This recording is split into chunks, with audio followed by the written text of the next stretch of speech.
Even I get nervous, do you know that? Still doing these after all this time. Anyway, Really? right. I'm here with one of my clients, Archie. Archie, thank you so much for joining me. I'd love it if you could just introduce yourself and tell us a little bit about what you're up to in life. Hey there, BB. Thank you so much for the opportunity. And as you mentioned already, my name is Archie. I'm originally from Zimbabwe, grew up in South Africa, but I'm currently based in Slovakia, and I'm in telecommunications. I've been here for about 3 years. And yeah, life has been a bit of an interesting journey right now because obviously adjusting to the new culture, new environment. But it's certainly grown in me now. And I'm also, I guess one or two hobbies of mine. I'm a former, because now I think, the time doesn't really always allow, track and field athlete. I'm also, a commercial model as well. And you know, I just love, philanthropy work is something that I haven't really tapped into, but I think I will at some point. So I think in a nutshell, that's about me. Yeah. Oh. I never knew that about the modeling, but makes total sense to me. Thank you. Right. So great. I wanted to ask you, what made you want to work with a coach or work with me? Right. That's a great question, and thank you for that. I think there certainly has been a theme in my life where one could say kept me constricted, in the sense that regardless of what I was able to do, because I was functioning from a place of needing acceptance and needing to be approved. Um, I would always compromise my values and my objectives in order to ensure that it doesn't harm the next person, or I don't step in the wrong place. And obviously that's informed by a lot of experiences growing up. And after I heard of this opportunity from somebody very dear to me, I really sought after the journey because I thought it's something that would give me, a new experience altogether, in terms of reframing my perspective, reframing how I see these things. Because sometimes in life, really, um, whatever you're perceiving, it's only really a reflection of where you are. And when you just slightly shift or tilt a bit, you can get to see the world in a whole different dimension. So that's ideally the reason why and I think the way it was also explained, it felt very personal. It felt like it's something that would really be a personal journey, of which that's always the main goal for me. Doesn't really have to be rehearsed. I just needed to be as personal and as tailored as possible, and I felt like it spoke to me for sure. Yeah. Yeah. Okay. Amazing. And I remember when we first started working together, people pleasing was something that had drawn you towards me. So yes, you heard about me through Nyasha, um, and what she was experiencing by working with me. What once we did start working together, what things started to shift for you? I know you had a couple of aha moments. I wonder if you could share a couple of those, if you can recall.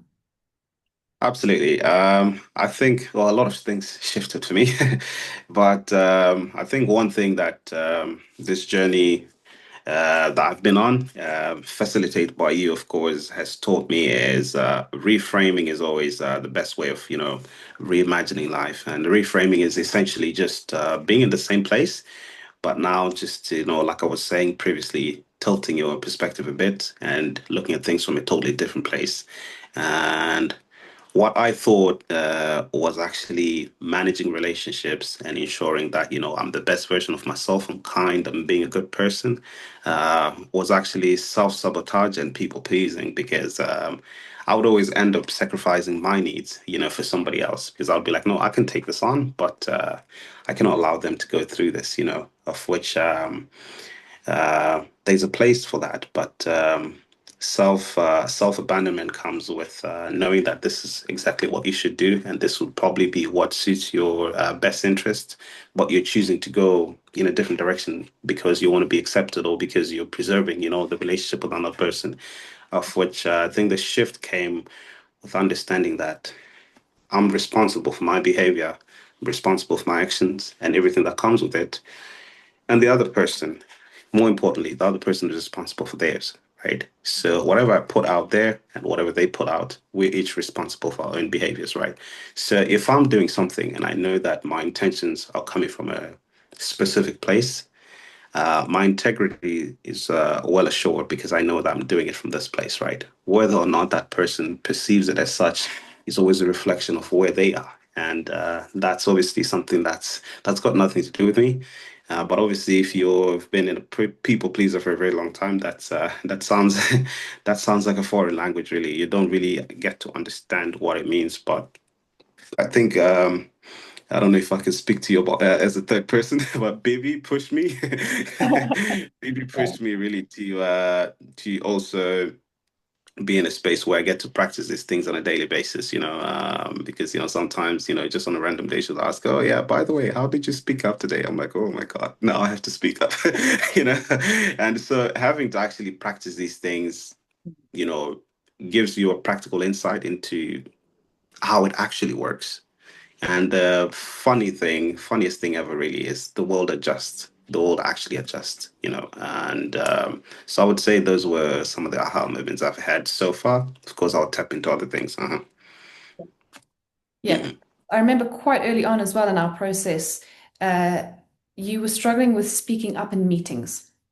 Mhm. You were holding your voice back with a little bit of fear about really speaking up your opinion, right? And That's I right. think that's when I gave you that kind of homework and made you accountable. Yes.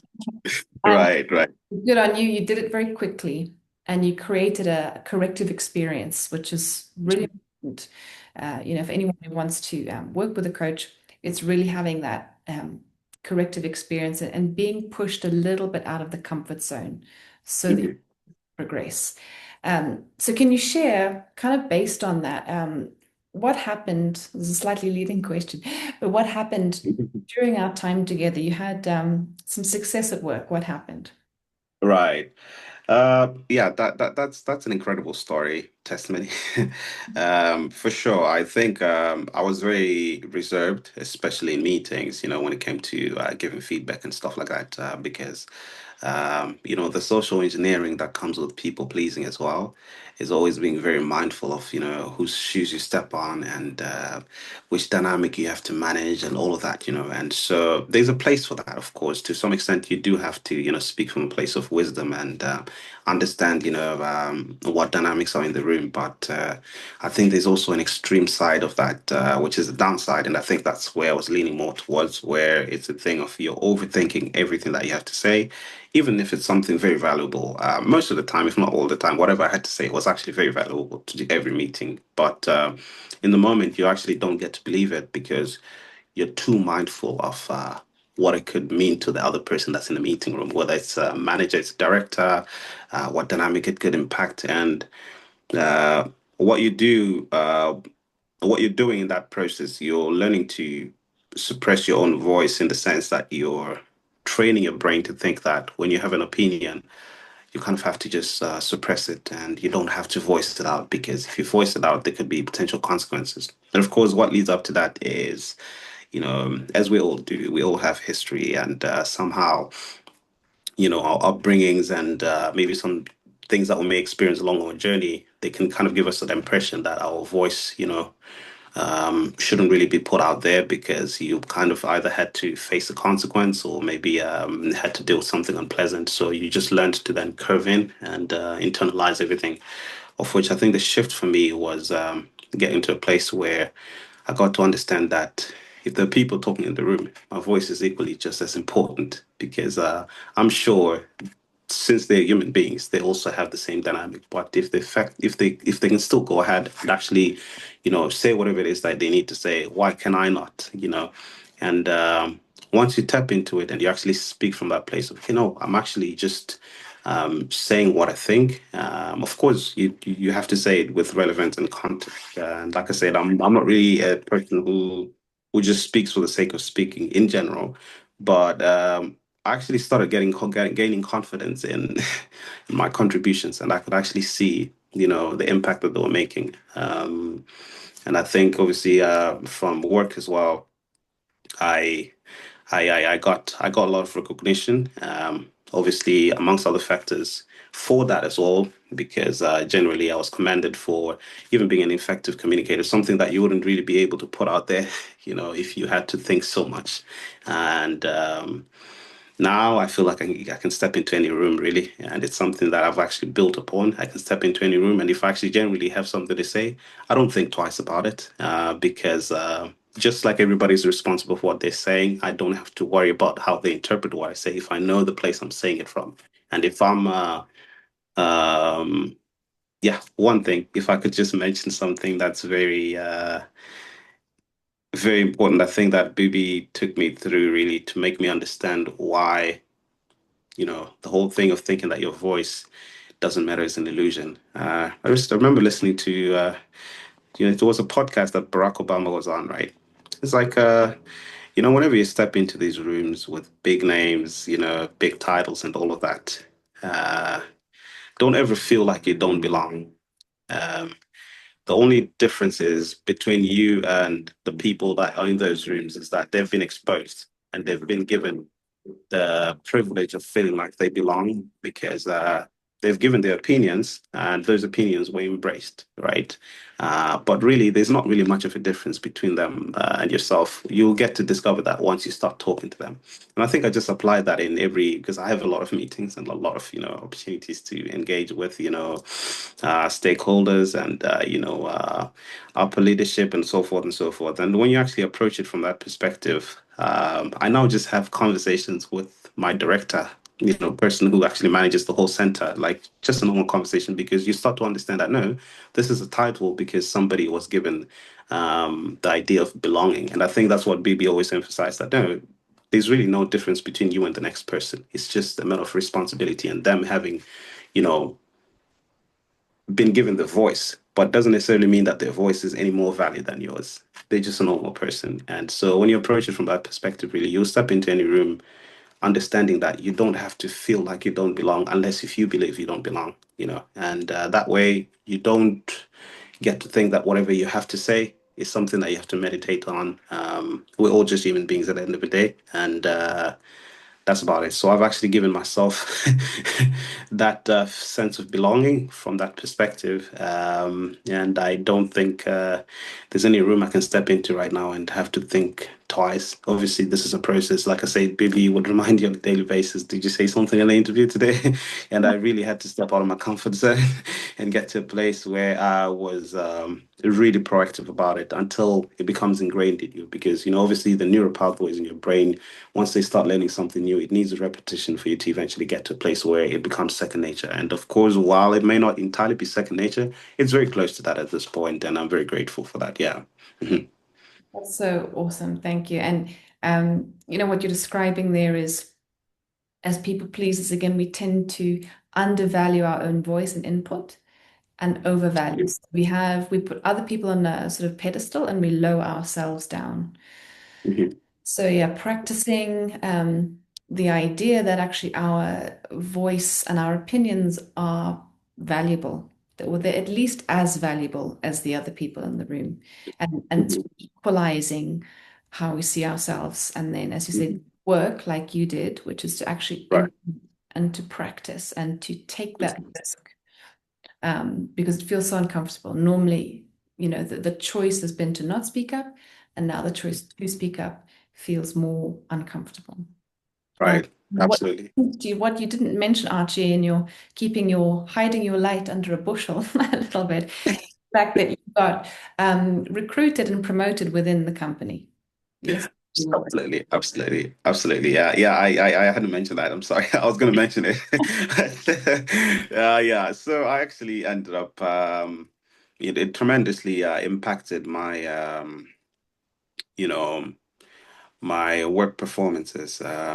Generally, I was, what somebody could call a high performer, but there's obviously more to it than just being competent, and I think these dynamics kind of helped me to tap to a version of myself that would attract, certain things that would attract certain opportunities because I thought I was deserving, right? And it's before I mentioned that though, it's also something that I wanted to mention as I was thinking about it that the most important thing about how PB will take you through this is you get to internalize these things, right? These positive affirmations. It's not affirmations that you go and look in the mirror and start saying, I'm worth, it's stuff that you actually have to do some deep introspective work on and understand what it is that you are lacking.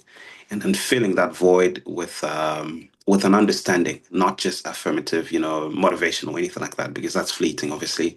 But you get to actually believe these things and you actually embody these things at the end of the day. So before they even happen, you believe you are these things. That's the only way you can attract these things. And, unfortunately for those who may want motivation and stuff like that, this is really a journey that liberates you from within, and it gives you the power to do so for yourself because yeah, you're not told exactly what to do, but you're basically just given a mirror for you to see who you actually are. And I think that's the most empowering thing anybody can do for anybody, really. So I'm grateful for this experience in that regard. And so as a result, over time, we actually got an opportunity, in a world where people are getting retrenched and, downsized and all of that. I actually got an opportunity and got an interview, and I got a double promotion. It wasn't just a promotion, but it was a double promotion, and that's obviously an accumulation of all the things I've done so far in the company, as well as the confidence I've given to the leadership about what I can do and the responsibilities I'm ready to take up. And that's obviously all due to how I present myself and some of the works that have really helped me to be in a space where I can even step into an interview understanding that, okay, this is my role and there's no reason why I shouldn't get it. And for sure. Also, yeah, got another opportunity as work as well to travel.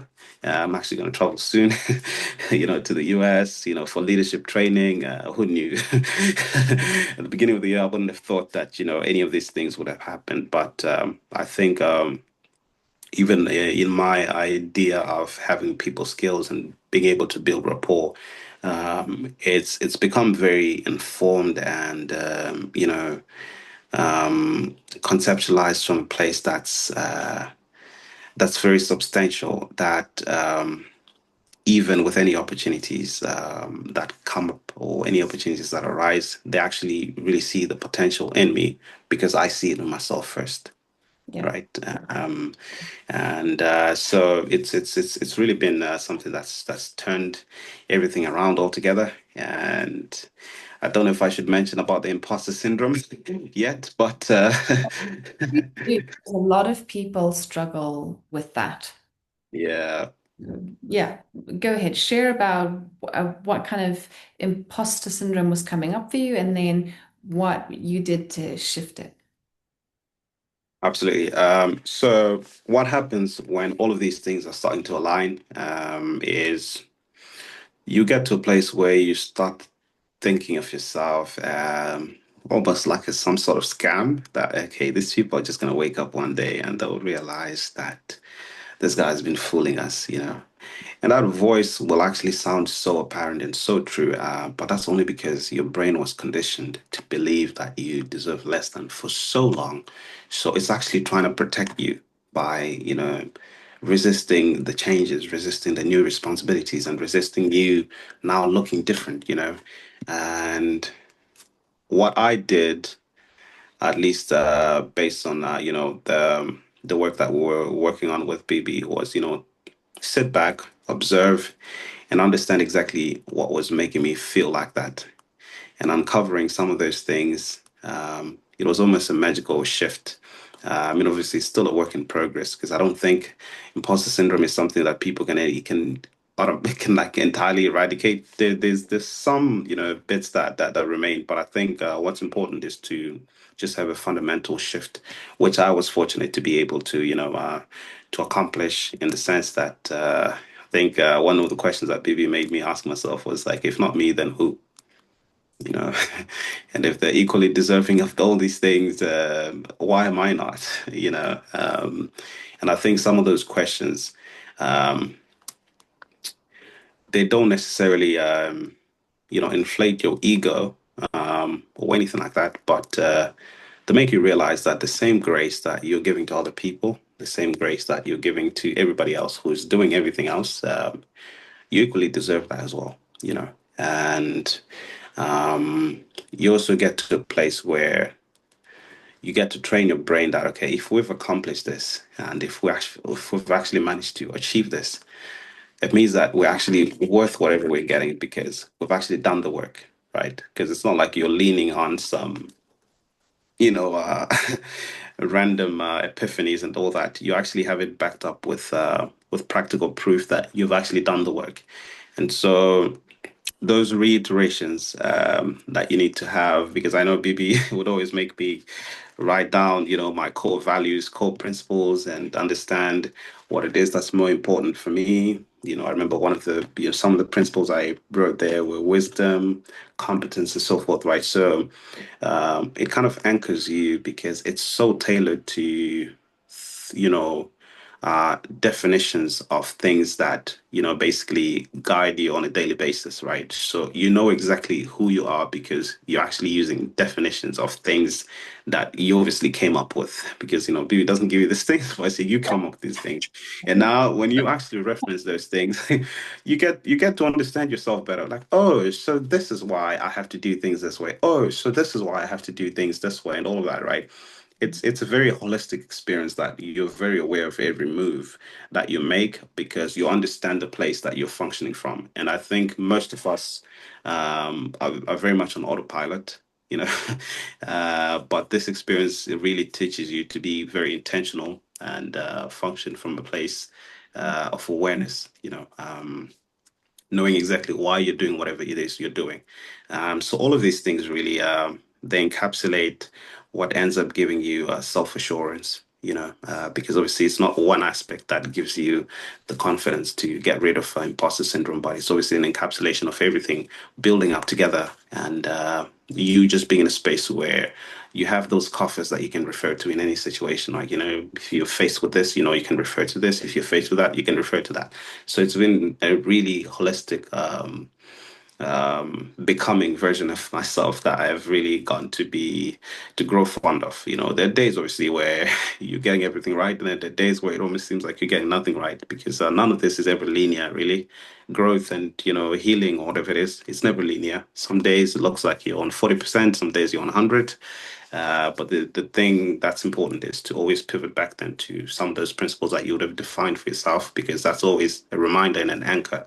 So I would say that that's certainly how it's helped me overcome, you know, the guilt of feeling like I don't deserve, because I was made to feel like I don't deserve, like I was made to feel like I didn't deserve to be in certain rooms. But it's up to me then to make myself feel like I deserve it.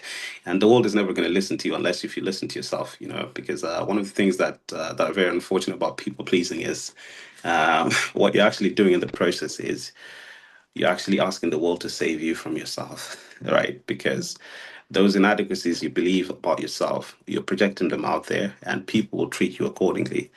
So, if you look at it in the sense of like you can just switch it up and believe the things that you want to achieve, believe that you're actually worth these things, the world would actually just adjust naturally as well. So, the resistance that you receive would obviously be coming from you, coming from within.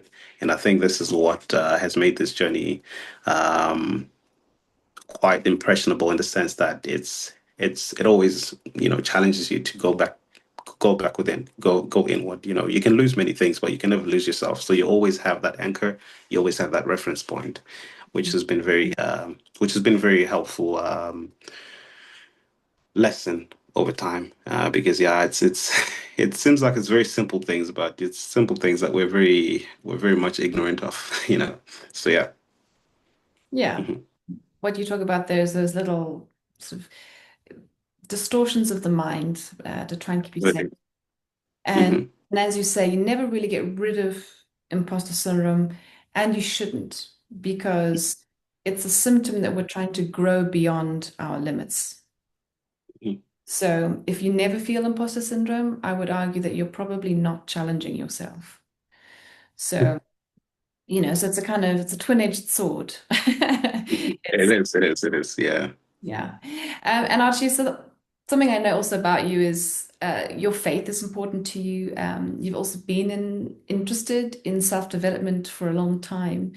Mhm. So in terms of, again, working with a coach and the coaching process, what would you say is different, and is the thing that really, maybe you can mention more than one thing if that comes to mind, but the thing that really has helped bring some of these things together? Because you kind of did know some of these principles. It's not like, you'd never heard of some of these concepts. Right. You were into self-development. You'd read a whole bunch of books, YouTube's podcasts, you have the Bible and spirituality. So what were, yeah, some of the things that really help bring all of these strands together and really actually help you move? That's actually a very great question. Thank you for that. Yeah, rightfully said. I think my faith is very, I believe my faith is very important to me. It's really my anchor at my foremost. I'm a believer in Jesus Christ, and I believe that, He leads the way in everything that I find myself engaging in. And I think this journey has certainly even enriched that aspect of my life as well, because what it does is we can speak about work, we can speak about personal life, we can speak about even spirituality and all of that, right? But it gives definitions to things, right? Um, it allows you to understand what your relationship with people looks like and where you're functioning from, what your relationship with God is like, and why you lean on God in a certain way. Um, it allows you to understand how much of your anchor you're allowing yourself to lean on or to rely on, and what some of the limitations may be. I've always also been in, I've always been into, self-development, philosophy. I've read, maybe not too many books compared to, expert readers really, but, maybe I've had one or two experiences where I've read a book, watched a few videos, podcasts and all of that. And the important thing about these things, obviously, you have to start somewhere. So theoretically, you're getting all of this information, right? You're Yeah. getting all of this information, and none of these things are really as new. Um, but the difference, or the defining point is that as you're getting all this information, are you in a space where you are embodying and absorbing it as much as you should with sufficient understanding? Because you could be getting all of these things right, and it sounds very empowering in the moment. You actually feel like, some sort of high, knowing, okay, I'm self-empowered, I'm this, I'm this, I'm this. But I think as long as, it doesn't really align with your core values, core belief systems, core principles. And if you don't have an understanding of what that is, all it will be is motivational speaking, to be very honest. You can read hundreds of books, but as long as you don't get to self-introspect and go within and understand what that means to you, what does happiness mean to you? What does healing mean to you? You know what I mean? And I think that's the pivoting aspect of this journey, in the sense that BB allows you to actually really define these things. And I mean, I respect people who may have anchors, from different spaces. But I think the important thing here is it allows you to define things for yourself, right? So like you understand why you're leaning on God, and how to actually get more out of, God's word, how to get more out of whatever it is that you're reading, because you understand how it applies to you, Mhm. right? Because it almost feels like a lot of these things, when they're said, it's almost like a universal truth, of which to some extent one could argue it is, right? But there's always a tailored nuance that's specifically meant for you, right? We could be reading the same passage, but it has totally different meanings to the two of us, right? Because we're all having, our own, individual journeys, sustained by different purposes and so forth and so forth. So this journey has certainly been um, a process of connecting dots and understanding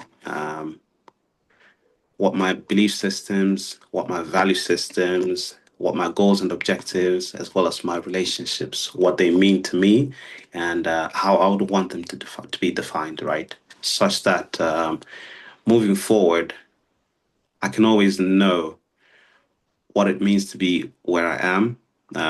Whether it's a good day or bad day, I always kind of have an understanding, because I have a defined and tailored, perspective in as far as what that particular experience may mean. So it certainly improved my journey in many ways. I've actually got to know God more in that aspect, in the sense that I know how He applies to me. Um, and the self-development work, it actually feels more enriching now. I actually feel like I can contribute to somebody else's self-development because now I understand, you know, where those people will be speaking from. It's not just motivation, it's actually really deep journeys that these people go through of discovering all of these things, right? That on fine text, on fine print, it may look like, they're just trying to motivate you. But if you really tap into that frequency where you get to understand why they even got to say that to begin with, you actually start maybe reasoning from the same place. So it's actually enriched even my idea of listening to podcasts and stuff. Like I always lean on, podcasts, sermons, and stuff like that. You can even tell your understanding is now different because you're now in a space of being able to receive. I'll give you an example. Yeah. Let's say a podcast or a sermon back in the day before this journey. But like, yeah, always learn to put yourself first, because you cannot pour from an empty cup. You hear this in almost every sermon, in almost every podcast, right? And you're just like, yeah, you just receive it as like, words put on a canvas, really, but you don't actually conceptualize, and absorb it with understanding, right? And so you actually end up doing the very opposite of what it's saying, although it's something that you actually hear on a daily basis. But now, after going through this journey, you actually get to say, yes, I get this. And yes, I'm going to do this. And you actually end up doing it. So it's the difference between learning and doing. Yeah. Learning is very good, but doing is, I think, the most important thing because we're learning so that we could do, right? And so this gives you a practical dive into actually practicing those things that you're maybe practicing, on the mirror or listening to and all of that. It actually gives you, you know, the means or the sustenance to be able to actually, practically do them. And I think that's where the most important thing is. We learn so that we can do them and we can apply them to our lives. So it's enriched me in every aspect, in every direction, really. I've actually been able to implement, the very principles and concepts and philosophies that I've always believed in. Now I actually implement them. It's not just a matter of like, enriching my mind with, jargon and, all of these, profound, quotes and so forth, but it's now actually living them. And I think embodying them and being these things, that's actually what's most important. So I believe I'm on that journey, of course. Not perfect, can never be perfect, but just obviously opening that can it's certainly going to open up a whole new world of like explorations that come with actually practically doing things as opposed to just observing from a distance and saying that you understand what it is when you're actually not really doing anything. So for sure, I think for those who who do a lot of learning without practice, this certainly uh, would be a journey that would transform your life tremendously because you'll actually start seeing the results of those things that you're practicing, you're learning, and yeah, I think that's been my experience so far. It's certainly given me uh, a very yeah, a very rich anchor in the sense that I can rely on my belief systems now. I can rely on whatever it is that I learned because it comes with a lot of practicality now, And I think that's the question for most people. It's like, yeah, but how practical is what you're saying? And I think the answer, funny enough, is within you. It's all within you, and I think that's what this journey is meant to do. Yeah, Mm. Yeah. Thank you for sharing all that. Because yeah, I always feel like, is it change if it's not behavioral change? precisely. Yeah. Yeah. Okay, great. So last question for you is to wrap this up. And thanks so much for all your in-depth answers and thoughtful responses. If someone was wondering about having some coaching and sitting on the fence, what would you advise them to do? Uh, well, I'm not advise them to go for it, but I Yeah. think I would approach it from a place of them understanding the fact that they have a need and they don't know how to get to that place. They have an idea of themselves that they want to embody or become at some point, and they don't really know how to get there. Um, And I think also just even the idea of life coaching, sometimes, at a distance, at a glance, it may sound like it's going into space or into a journey where somebody's telling you what to do. You're actually not really being, because I think those were my initial, I was like, so am I going to be told what to do with my life now? Am I going to talk about my feelings? But when you get into this journey, it's like, no, you're actually just being told to speak to yourself more, and you're actually just being told to discover yourself more. um, and it's a very empowering experience because you get to set the tone, you get to set the pace. You're the one who gets to determine what needs to be worked on, right? Based on what you want. Um, the help of a life coach is that they're able to allow you, they're able to facilitate that process where you're able to define those things into practical step by step, actionable plans, where you could actually say, I'm doing this because I want to get there. I'm doing this because I want to get there. Because I mean, for the average human being, myself being part of the average, it's not always something that's apparent to us to know exactly what we need to do in order to get to the next step. And that's why maybe we go through years and years of learning and learning and making mistakes and so forth, because we're all trying to get to that place, right? Whereas I think the difference with some of these things, and the fortunate thing about having a life coach, is they could literally shrink that 5-year process, into 3 or 6 months, in 3 to 6 months, depending on obviously how quickly absorbing you are and how willing you are to step out of your comfort zone. And that does a tremendous amount of I mean, that gives a tremendous amount of benefit to what you'd be trying to do, because I can only imagine myself right now where I am versus where I was a year ago. It's not even been a very long period that we've been working together, baby. It's been half a year, but you could say I'm a totally different person altogether, right? Of which, if I had to go through, and I'm not speaking against going through life organically, because that also serves a purpose. But if I had to go through the process where I had to learn the hard way, because life often gives you rude awakenings, so you don't really learn in a in a rosy way. You know what I mean? It's usually you need to hit something in order to understand what you need to learn. If I had to go through that process, you find that it could have taken a much longer period of time, and I could have lost a lot along the way, because I would have made mistakes I didn't even have to make, right? Whereas I think this journey kind of narrowed everything down, and it actually really put me years ahead, because it managed to give me the tools I need to navigate my present, negotiate with my past, and be ready for my future, right? Such that even in the future, because I now have a sustained understanding of who I am, what defines me, and what I'm trying to do in my journey, I can be able to face anything that comes along. And I mean, the whole meaning of life is facing challenges and then navigating them in a way that's holistic or constructive, obviously. But it only happens if you have the toolkit, right?